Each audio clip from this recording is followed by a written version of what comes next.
30 years ago, it might have been fitting to call the Hudson River a sewer. Between 1940 and 1977 or so, General Electric discharged somewhere in the neighborhood of 1.5 million pounds of PCB contaminated waste into the river. EPA has designated that entire stretch of river between Fort Edward and the Battery as a Superfund site.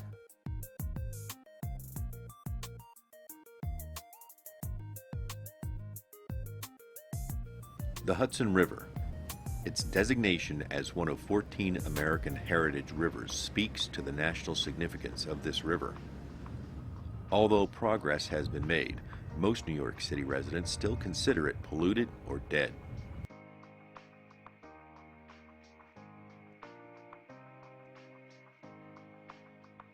I don't think that's really true. I think that the evidence that we have is conditions were much worse years ago, much worse 30 years ago, and 100 years ago they were much worse in terms of bacteria and dissolved oxygen. We may have not had the amount of toxic materials that came in the 40s and 50s and early 60s, but conditions were in pretty bad shape. General Electric operated 2 plants in Fort Edward and in Hudson Falls, New York. Both plants manufactured capacitors. PCBs were used in the oils for those capacitors.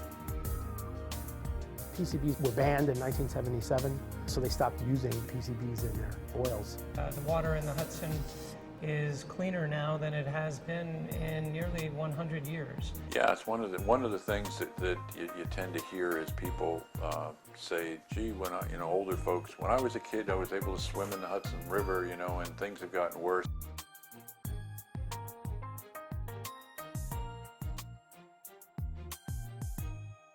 The water may look a little murky, may look a little green or brown at times, but the last thing we'd want is New York Harbor to look like the Caribbean. If the water is bright blue, that means there's not too much in the water. We want to have the algae in the water, and we want to have some sediments. This is a working river, so it's something that, as with many things in the environment, we have to establish some sort of a balance. We have to really remember that what we do on land not only affects the land, but it also affects the waters around us.